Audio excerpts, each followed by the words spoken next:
I know that the idea of budgeting sounds like a whole lot of work. Just the thought of having to sit down with a paper and pen and write everything down and all that you need to spend your money on, and then checking back over it and then writing everything down again month after month after month. It just sounds like so much to do. And it is, but it doesn't have to be, at least not every single month.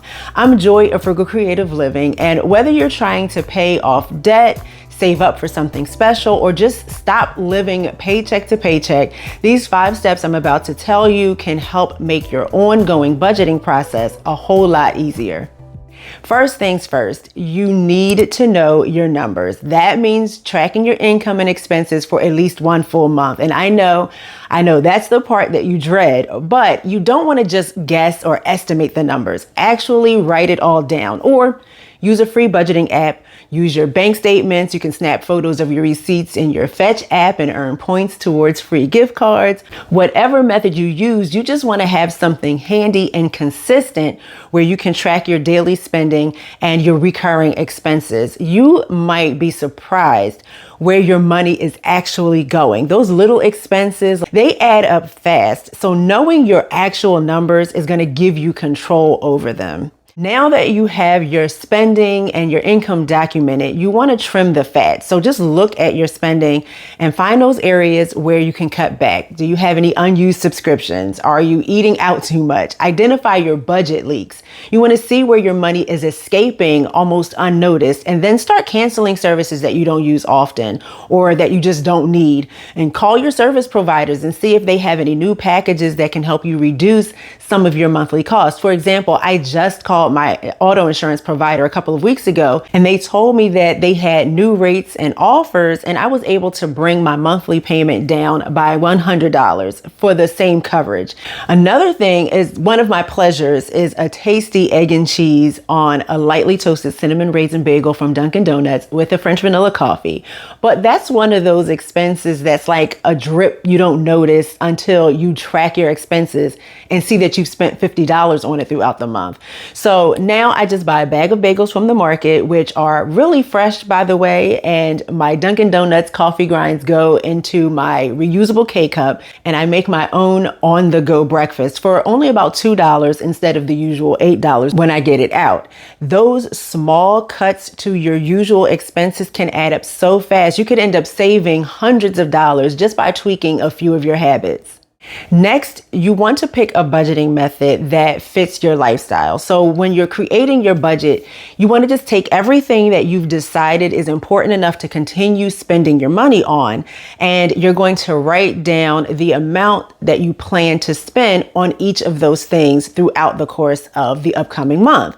Now, there are a lot of templates and spreadsheets out there, but when you're just getting started with this process, you can just keep it as simple as making a list with your income at the top and then all of the expenses subtracted from the income. And the key is to just make sure that the expenses do not exceed the income. There's also a lot of options for how you might want to approach the categorization and the method for carrying out your budget. One of the ways to decide how much money should go into the different categories of spending is using the 50-30-20 rule. And this is where you allocate 50% of your income to your needs, 30% to your wants, and 20% of your income to your savings and your debt if you have any. And this is a good one if you just like having a structured overview before you begin deciding how much you want to allow for the specific expenses. Then you have zero-based budgeting, where every dollar gets a job. And this is perfect if you want to have total control. So there's a designated purpose for every cent.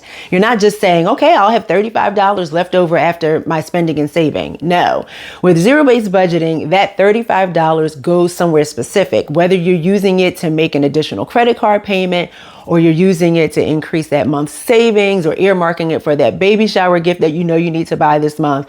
Every dollar is assigned a purpose. You can also do the cash envelope system, which is what I started with when I was getting my finances in order years ago.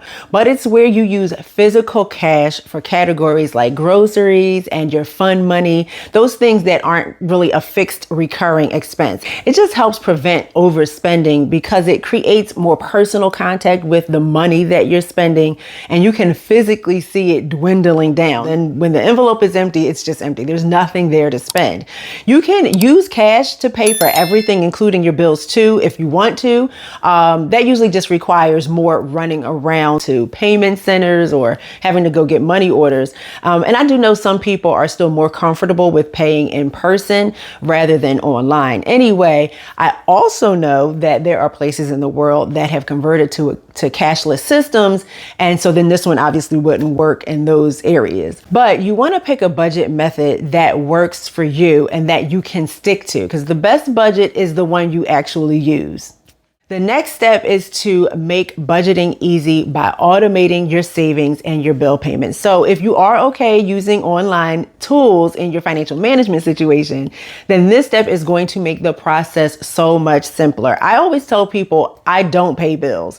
And it's not that bills aren't getting paid. It's just that they're automated. So the only thing I have to do is look at my bank account every couple of days, see what came out, and then check it off on my list. And if you set up auto transfers and auto payments, you never forget to save or pay your bills on time, and especially for those bills that add on late fees. Now, the only bills I don't have on auto pay are my water and electric bills, and my house is all electric. I don't have a gas bill, but I pay those manually because the amount fluctuates so much based on the weather, and I don't want to get caught off guard by an unexpectedly high bill.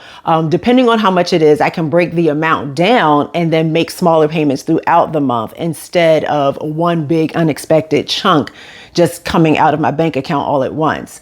Also, you can have a separate savings for things like holiday shopping or anticipated car repairs, vacations, and you can use what's called sinking funds. And this is where you take the full cost of whatever it is you're saving for, divided by the number of months you have before the thing needs to be paid for, and then put aside an equal amount each month. And this way, when the expense comes up, you already have all the money set aside for it. Whatever way you choose to pay for things, make sure you're still tracking your expenses, whether by keeping receipts, using an app, writing things down in a notebook or a spreadsheet, using your bank statements. It doesn't matter. You just need to have that information so that you can add it up and compare what you actually spent at the end of the month to what you budgeted or planned to spend. And if you spent what you planned to spend, or you spent less than you planned, then congratulations, you were on budget.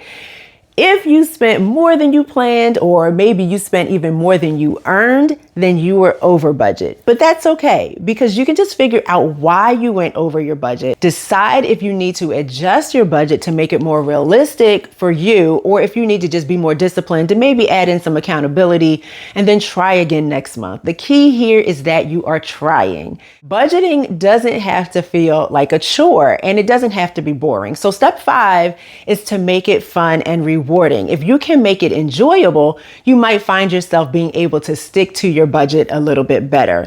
So you can maybe gamify your savings portion a little bit with challenges like a no spend week. And I have a really good video on how to do a successful no spend challenge that you can watch after this video. Or you can play savings bingo, where you pick a random amount to save from a bingo card and cross off the number every time you save that amount.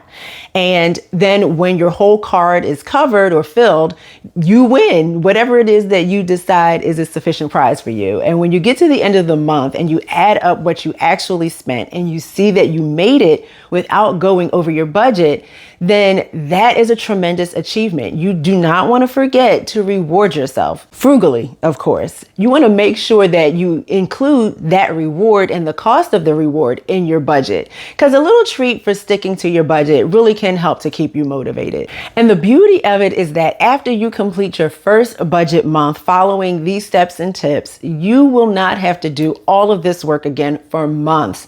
If your income hasn't changed and your expenses are basically the same, you really can just reuse the same budget each month with a few adjustments for any additional expenses that you know might be coming up in the next month. I personally only go through a full budget revision once or twice a year if I know that we've had some major changes in our finances. But just think of it as putting in some extra effort now so that you can rest easy later. What's your biggest budgeting challenge? What is it that you struggle with the most? Please let me know in the comments. And if you found this video helpful, give it a thumbs up, share it with someone else you think might find it useful, subscribe to the channel for more frugal living tips, and I will see you in the next video. Bye.